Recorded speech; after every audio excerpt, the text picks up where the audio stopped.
Bom dia a todos. Bom estar aqui mais uma vez. Queria dar as boas-vindas para quem está nos visitando hoje. Sejam muito bem-vindos. Que vocês se sintam bem aqui no nosso meio. Que Deus abençoe você. Deixa eu configurar aqui. Essa foto aqui ela faz parte, tá? Ela faz parte da mensagem para vocês sentirem o que eu sinto. Muito bem, gente. Aproveitando que o Enéas falou aí, né? Ele falou que é aliancista há 30 anos, né? E falou que eu estava aqui, né, no segundo culto. Aí eu fico pensando, caramba, eu completei 41 anos esses dias atrás aí. Então eu tinha pelo menos 11 anos, né? E graças a Deus por essa igreja, graças a Deus por esse ministério, né, que começou aqui no Brasil, com pessoas que foram tocadas por Deus, né, para sair das suas terras e virem para cá e para falar desse amor que conquistou o coração deles, né? Nada mais do que isso, né? É algo que impulsiona, né? É uma fé que impulsiona além do dever, além do eu devo fazer, eu devo pregar, eu devo anunciar Jesus. É algo além disso, é algo que vem de dentro para fora. E é um pouquinho do que eu gostaria de falar hoje aqui, né? A gente está no meio de uma, sei lá como posso dizer aqui, entre séries, né? A gente está aqui começando o ano, então hoje é dia 1 de fevereiro, certo? 2 ou 1? 1, certo. Ainda dá para falar Feliz Ano Novo? Não, né? Acho que quase isso, né? Enfim, mas a gente tem falado aqui de alguns temas antes de entrar para a próxima série, né? Antes de continuarmos a série de Josué, a gente tem falado de alguns temas que são iniciais do nosso ano, né? Coisas que a gente pode se apropriar, coisas que a gente pode se apegar para começar esse novo ano, né? E então eu gostaria de falar hoje aqui sobre o poder das disciplinas espirituais. Uau! Parece algo... Vou fazer um curso aqui do poder das disciplinas espirituais. Então você pega o seu caderno e anote. Eu acho que quando a gente ouve a palavra disciplina, não sei se você é como eu, a palavra disciplina ela talvez possa trazer um pouco de um conceito negativo. Algo negativo, assim, de disciplina, eu preciso ser disciplinado, eu preciso acordar cedo, eu preciso estudar, eu preciso me exercitar, eu preciso fazer uma dieta esse ano, olha, te falar, minha barriga está crescendo, eu preciso fazer uma dieta, eu preciso tomar jeito. Então talvez a palavra disciplina para você traga esse conceito, traga essa visão, né, de algo punitivo, regras, lei, o que é obrigatório, algo que é pesado, algo que é ruim. Eu queria tirar um pouquinho desse conceito do que a gente tem e trazer o conceito bíblico do que seria uma disciplina espiritual e quanto ela pode nos ajudar no nosso dia a dia, a nos conduzir a Deus.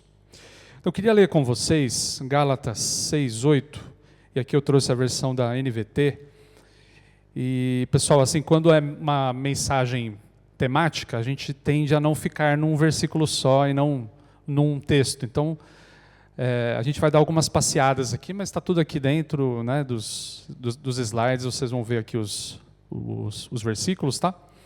Então, Gálatas 6:8 fala assim: quem vive apenas para satisfazer sua natureza humana, colherá dessa natureza ruína e morte. Mas quem vive para agradar o Espírito, colherá do Espírito a vida eterna. Né? Quem vive para a natureza humana, colherá ruína e morte. Quem vive para agradar o Espírito, quem vive para agradar a Deus, colherá o Espírito a vida eterna. Né? Então, eu queria dar o foco aqui no viver, né? Nesse verbo viver. Quem vive? O que significa quem vive? De que maneira eu vivo a minha vida? Né? Quais são os meus hábitos? Quais são as minhas rotinas? Quais são as atividades? Aquilo que eu faço do meu tempo? O que é atividade regular que eu faço sempre. Então aquilo que eu faço da minha vida pode agradar a mim mesmo, me satisfazendo, aos meus desejos, ou pode agradar a Deus. De uma maneira simples, é isso.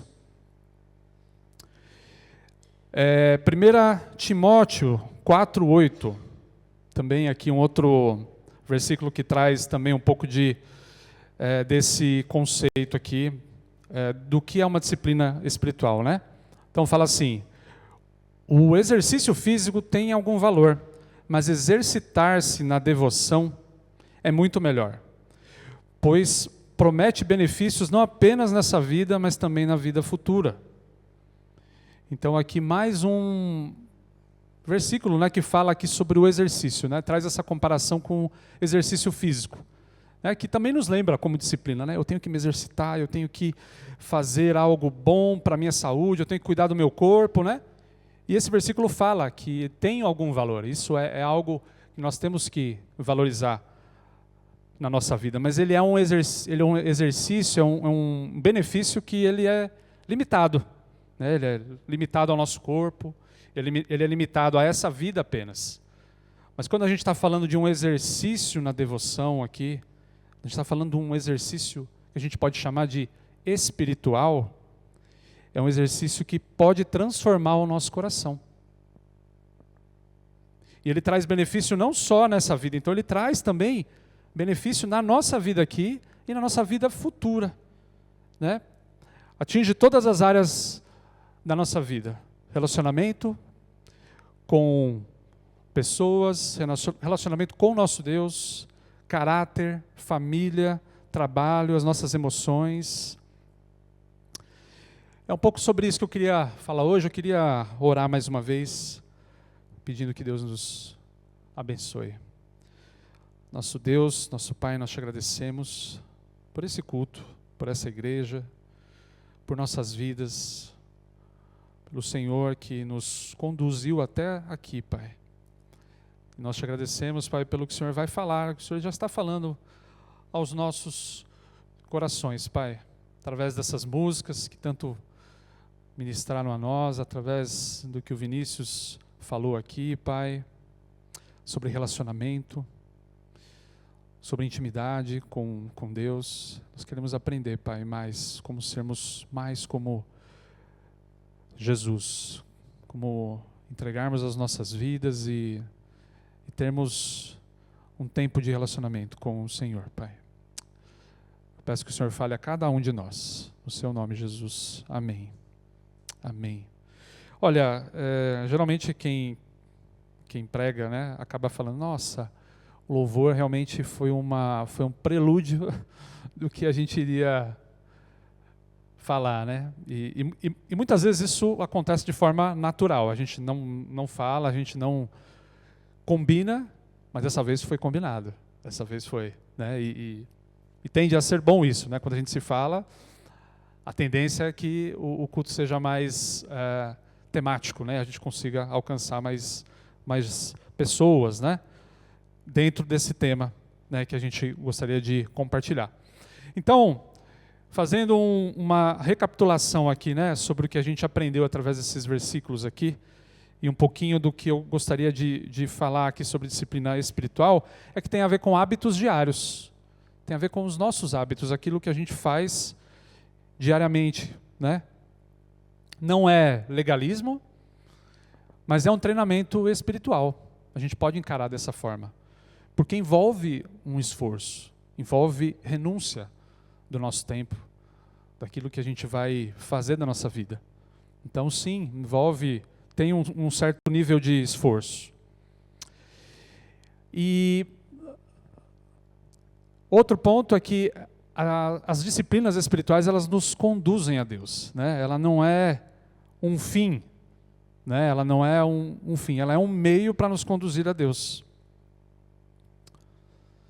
E aí eu queria que a gente pensasse um pouquinho sobre essa frase, né? Nossos hábitos revelam nossas prioridades, amores e o que adoramos. Nossos hábitos revelam nossas prioridades, amores e o que adoramos. Queria fazer uma pergunta para você. Se uma Se uma pessoa que você não conhece analisasse um dia da sua vida, o que ela perceberia a respeito de você? Sobre suas prioridades, sobre quem você é, sobre seus valores, sobre o que você acredita. O que ela perceberia? Não é o que a gente diz com a boca, né, mas é o que a gente repete com o nosso corpo, o que a gente faz com o nosso corpo, com o tempo, com a nossa agenda. Isso é o que revela aquilo que a gente crê, o que a gente acredita, quais são as nossas prioridades. Elas funcionam como um espelho da nossa alma, né, os nossos hábitos, aquilo que a gente faz, mostrando as nossas influências, que a gente deixa entrar nas nossas vidas. Revelam também o nosso tesouro, aquilo que a gente ama, onde a gente investe nosso tempo, onde a gente coloca a nossa esperança até.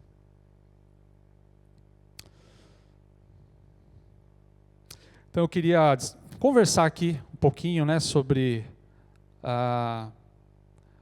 como as disciplinas espirituais, né, elas podem nos conduzir até Deus, né? E elas são um caminho, para a intimidade com Deus, né? Elas são o caminho para a transformação que Deus quer fazer em nós. E ela é um caminho, são o caminho para vencer a nossa natureza pecaminosa. E aí, falando um pouquinho aqui sobre intimidade com Deus, né? Eu falei aqui, o Vini já deu um spoiler aqui, né? Sobre intimidade com Deus. Eu queria que você pensasse aqui, qual é o propósito de Deus para a sua vida? Qual é o propósito de Deus para a sua vida? Você já se parou para pensar sobre isso? Qual é o propósito de Deus para a minha vida? A gente fica pensando e fica falando, nossa, será que eu estou vivendo aquilo que Deus tem para a minha vida? Quais são os meus dons? Ou será que eu estou fazendo aquilo que é aquilo que Deus preparou para a minha vida? Eu acho que você já deve ter se perguntado isso. Eu espero que você já tenha se questionado. Eu acho que se você está aqui hoje, talvez você tenha se questionado algumas vezes sobre isso. E aí eu queria, numa resposta simples aqui, né, de um catecismo de Westminster, e quando a gente lê isso aqui não tem a ver com igreja católica, mas tem a ver com um resumo da fé cristã protestante, estruturado em perguntas e respostas, foi feito lá no século XVII, para instruir as igrejas na doutrina reformada, então para ter algo estruturado, né? Então qual o fim do homem? Qual é o propósito do homem, né? Então ele diz assim, o fim supremo e principal do homem é glorificar a Deus e gozá-lo para sempre. Aproveitar Deus para sempre. Glorificar a Ele e ter essa intimidade com Ele, né? Aproveitar Deus, aproveitar esse relacionamento, ter essa relação com o Pai. Então, como o Vini também falou aqui, Deus não nos criou para o serviço, para fazer a obra dEle, para aquilo que Ele tem nas nossas vidas, embora isso aconteça, porque quando a gente anda em intimidade com Deus, a gente entende o que Ele quer das nossas vidas, de uma maneira mais detalhada, aquilo que Deus quer para mim mesmo, não essa maneira genérica, né? Mas no fundo, gente, Deus nos ama, certo? A gente sabe disso, Deus nos amou, Ele entregou Jesus Cristo em nosso lugar. E Ele entregou Jesus Cristo no nosso lugar para ter um relacionamento, né, para nos permitir ter um relacionamento de pai para filho. Né, Ele nos chama de filhos agora. Né, o Pai nos adotou como filhos. Então Ele quer ter um relacionamento, quer ter uma intimidade com Ele.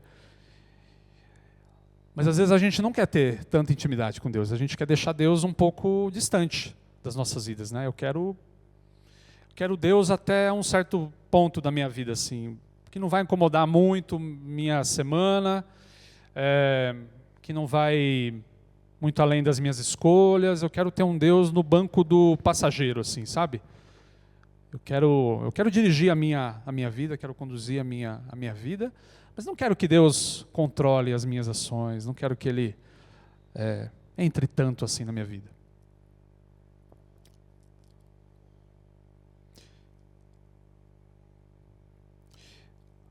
Mas a verdade é que Deus quer transformar as nossas vidas, né? Uma frase muito conhecida, que a gente fala aqui de vez em quando e tudo mais, vocês já ouviram, né? Deus nos ama como somos, mas também nos ama demais para nos deixar como nós somos. Ele nos ama muito, Ele nos aceita, Ele nos recebe de braços abertos, mas Ele nos ama muito mais e Ele quer transformar as nossas vidas. Ele tem um plano para redimir toda a criação, tudo que Ele criou. Nós somos, dentro de nós somos pecadores, né? Nós temos o pecado ainda atuando e brigando com o nosso ser, e Ele quer transformar as nossas vidas, né? Não importa qual situação a gente já passou, aquilo que a gente vem vivendo, mas Ele quer nos tornar mais parecidos com Jesus. Essa é a verdade.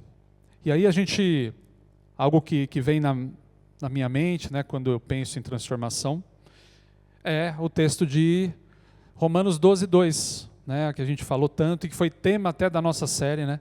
Esse foi o versículo-chave da nossa série de Romanos, que falava sobre metanoia, sobre transformação da nossa mente.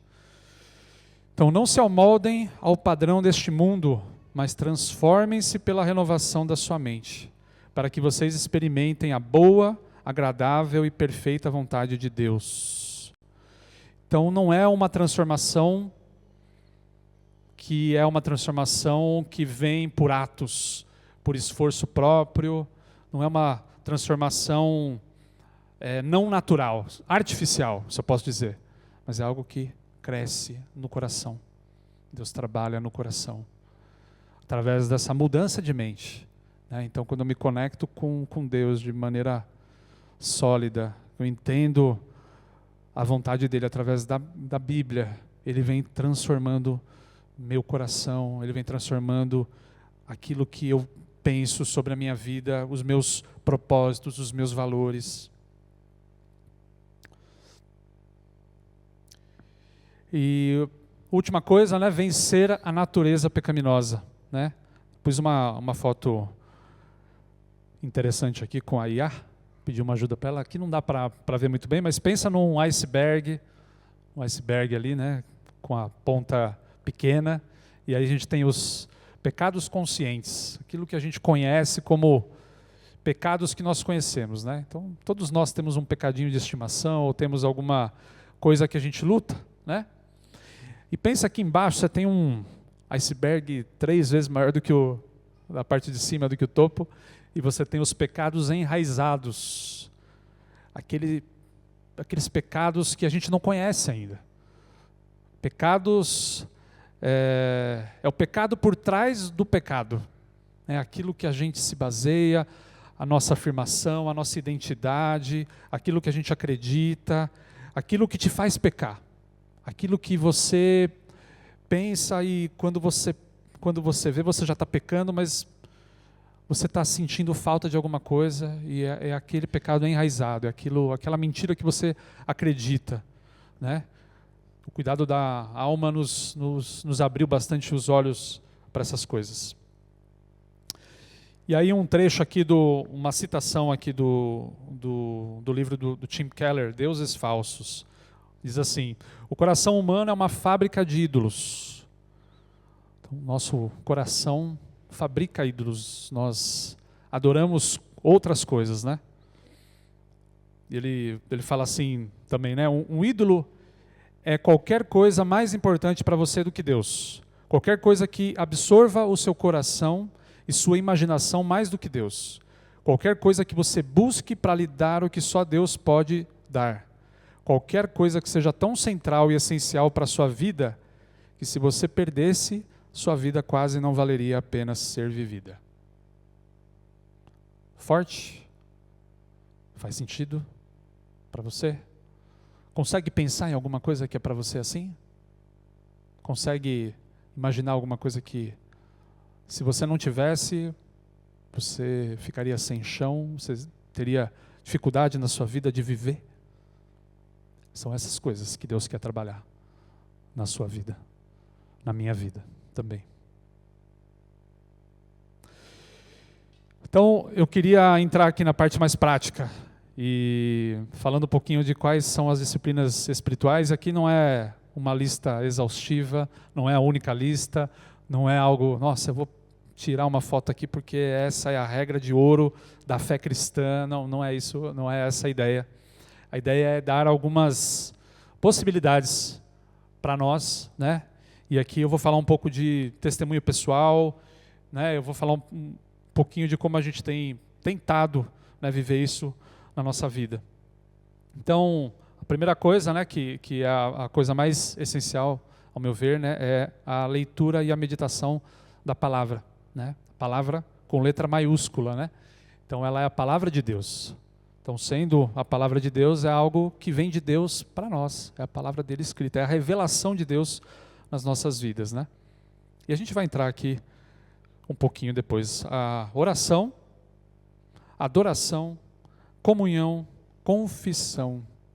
Confissão. Muitas vezes nós esquecemos dessa parte, né? Somos perdoados, graças a Deus, por Jesus Cristo, mas nós não confessamos, às vezes, nossos pecados, né?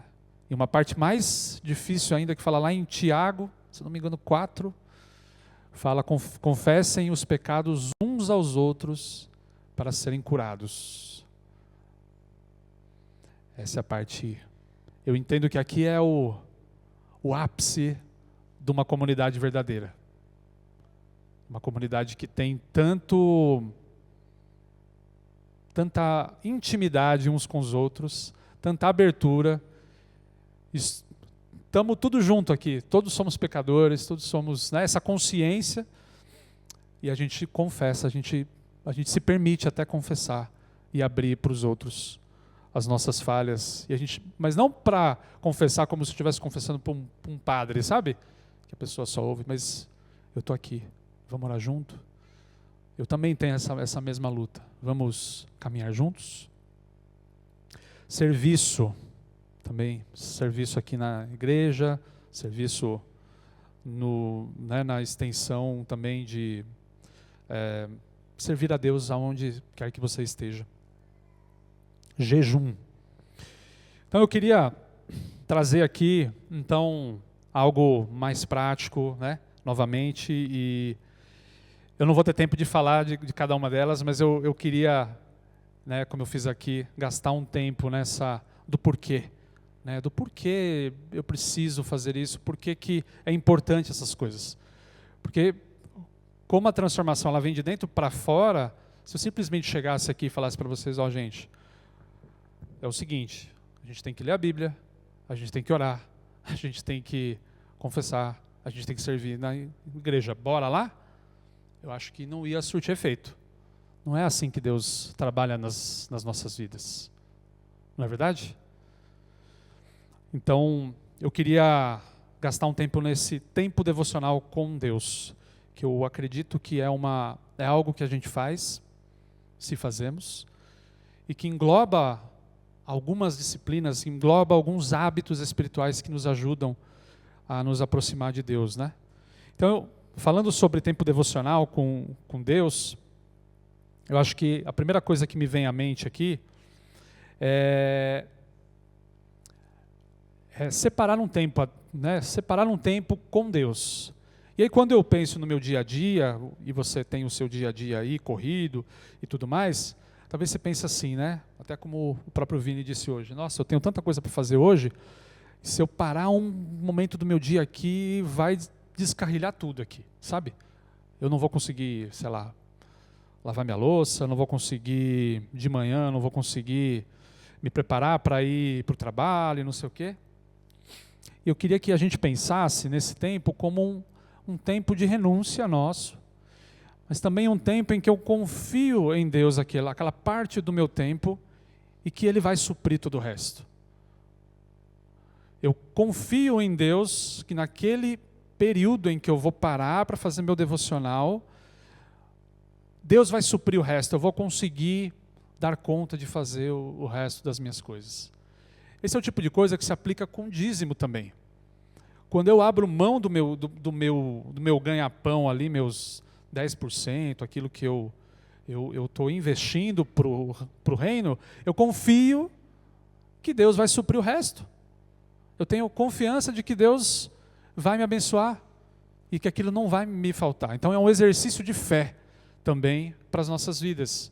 Eu coloco nas mãos de Deus, esse é meu tempo, Deus, eu dedico a Ti aqui, eu não sei o que vai acontecer aqui, está um caos, mas meu momento aqui de parar, meu oásis no meu dia aqui, eu vou parar e vou me aproximar do meu Deus.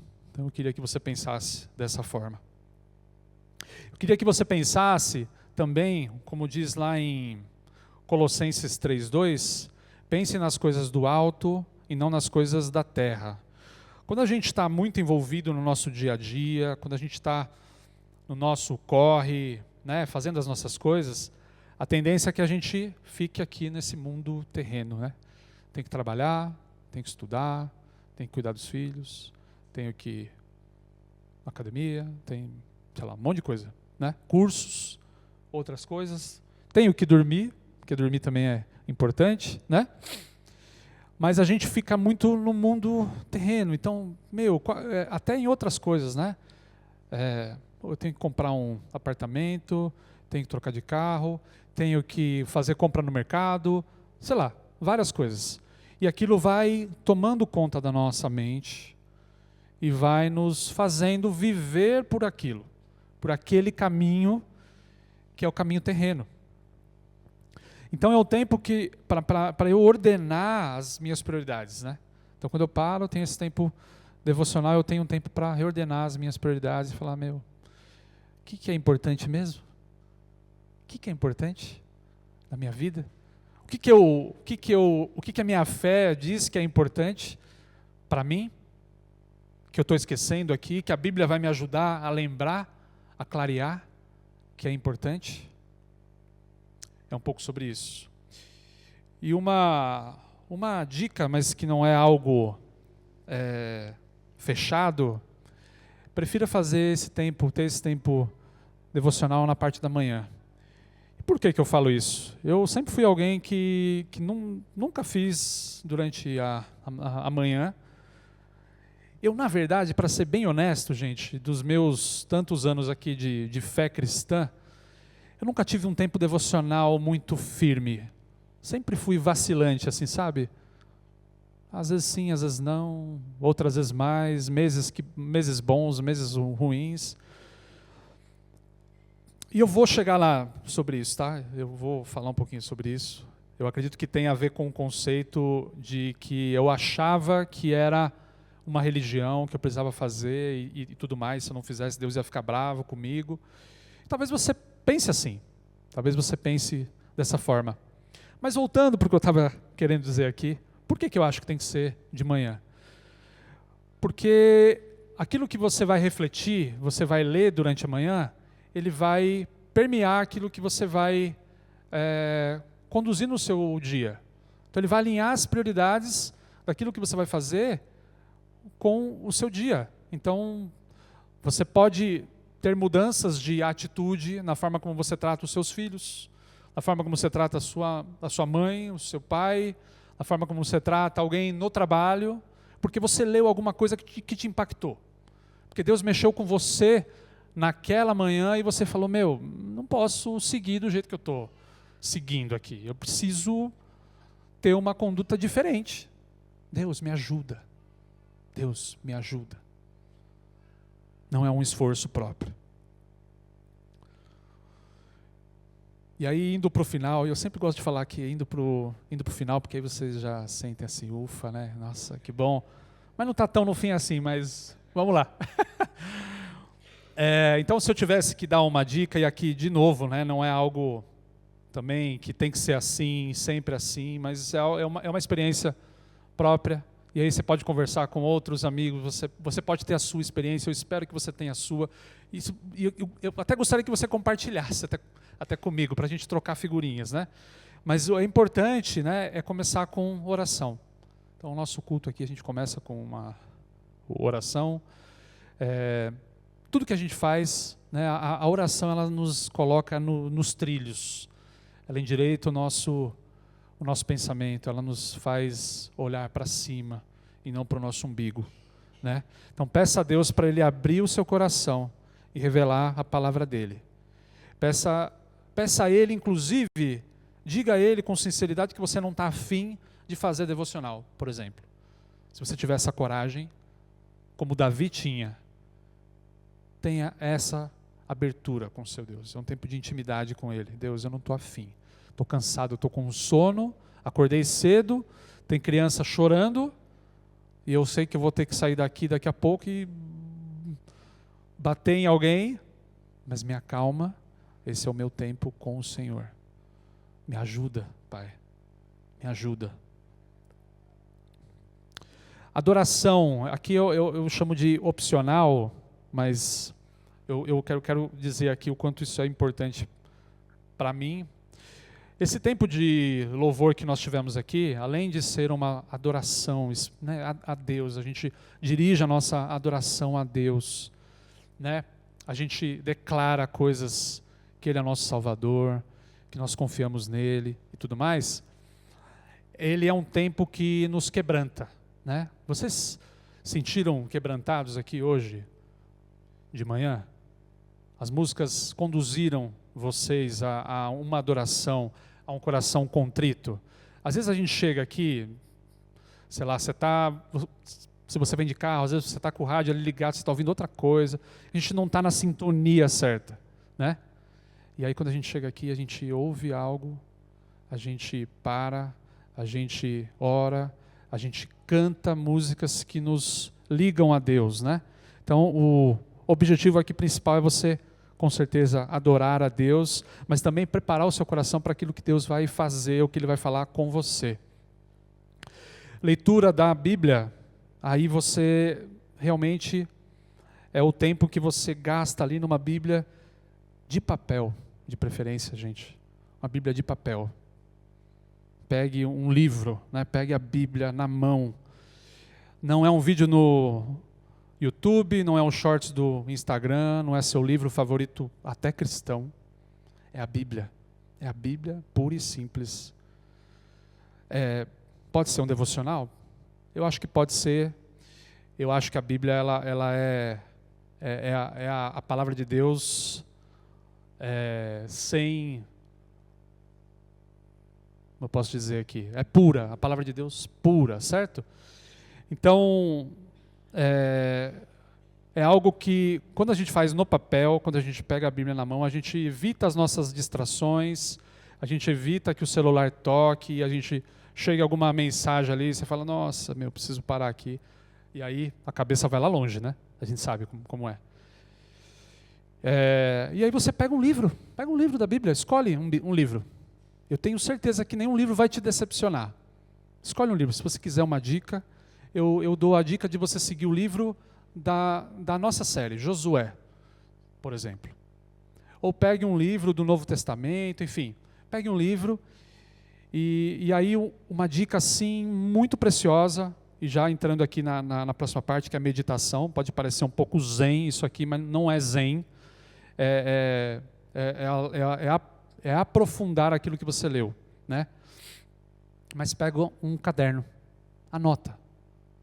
A gente é muito estimulado no nosso dia a dia com mensagem, com WhatsApp, com um monte de coisa, TV e tudo mais. Anotar as nossas percepções, aquilo que a gente está aprendendo daquele versículo, né? Olha, esse versículo me falou isso, esse versículo me diz isso. Eu estou com essa dúvida aqui, eu vou perguntar para alguém no domingo, sabe?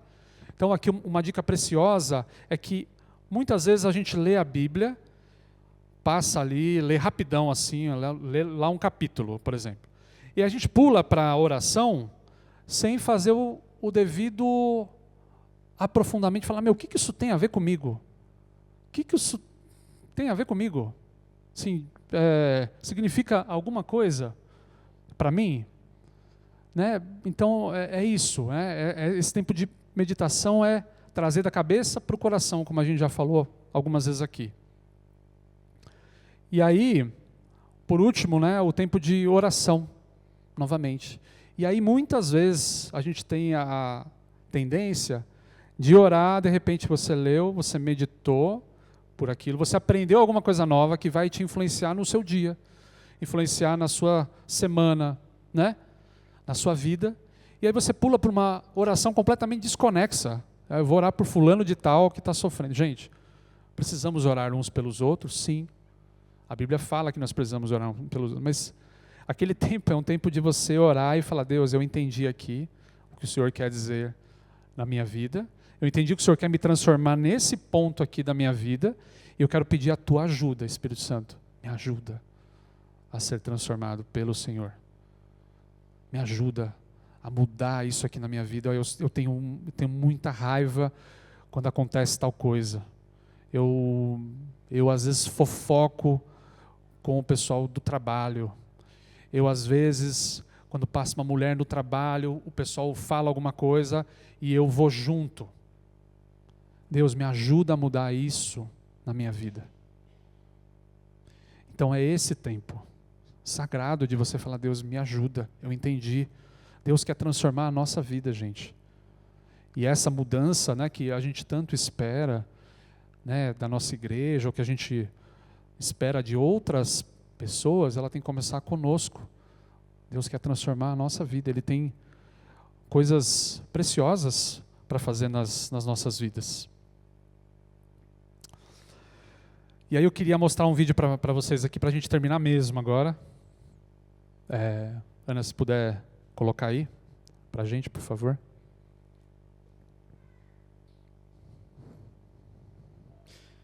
Queria dizer para você que o que vai mudar a sua vida e a minha vida, e a vida da nossa igreja, não é um culto avivado, não é uma guitarra mais alta, uma música melhor, não é a igreja mais bonita, é a palavra de Deus, somente ela. Mais nada pode mudar a sua vida ou a minha vida. E vocês viram aqui o que esse estudo revelou? São coisas preciosas, gente. São dados, né? Sim, tá dados, não há argumentos, né? Então, a nossa vida pode mudar de fato se a gente colocar Jesus nas nossas vidas. Se a gente colocar Jesus para dentro do nosso lar. Se a gente fazer dele a nossa prioridade. Eu não estou falando aqui de você virar monge, de você virar pastor, de você ser, sei lá, qualquer outra coisa. Eu estou falando de você dedicar meia hora do seu tempo por dia, 15 minutos. Mas você dedicar um tempo de qualidade com aquilo que você acredita, aquilo que você se importa. Deixar Deus trabalhar na sua vida. Eu acredito mesmo, gente, que Deus pode fazer uma transformação nas nossas vidas. Ele pode encher esse lugar aqui de pessoas sedentas por Jesus. Porque eles veem em nós pessoas que são diferentes, pessoas que vivem uma vida louca, mas louca de um jeito diferente.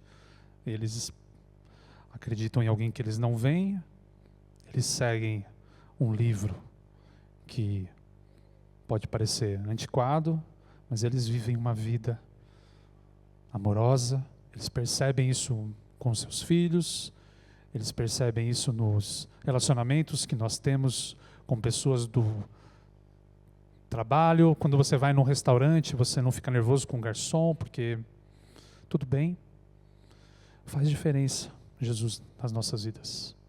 Amém? Queria encerrar com uma oração, como a gente aprendeu aqui. Querido Deus e nosso Pai de amor, que nos ama e que abriu mão da sua glória, renunciou tudo o que tinha. Poderia ter ficado no céu, parado, quieto, na intimidade com Deus Pai, mas resolveu abrir mão, renunciar, sofrer por cada um de nós. Virou homem, foi cuspido, foi batido, foi pregado numa cruz. E nessa ceia a gente relembra isso, seu sacrifício por nós, Jesus.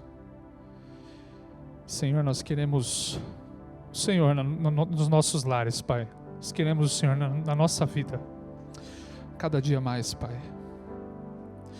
Mas a nossa carne, ela luta com o nosso espírito. Então nós pedimos a Tua ajuda, Senhor.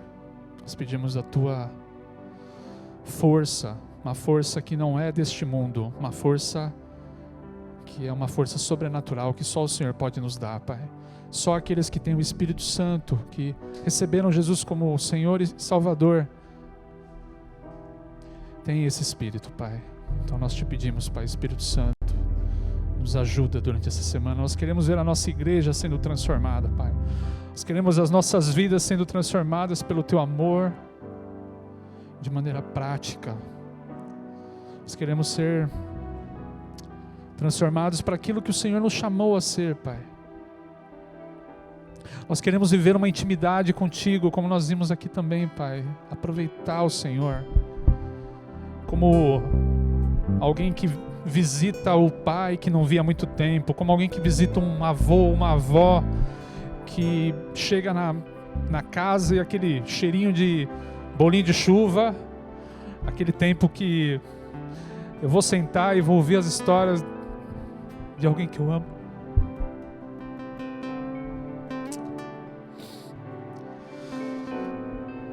Nos dá, Pai, o prazer de estar na Sua presença, Pai. Desfrutar daquilo que o Senhor tem para nós, Pai. Essa vida são cacos de vidro e o Senhor está nos esperando ali no tempo com joias preciosas nas Suas mãos. Nós sempre vamos atrás dos cacos de vidro, Pai. Mas que o Senhor nos conduza, Pai, para o tesouro maior, que é a Tua presença. Em nome de Jesus. Amém.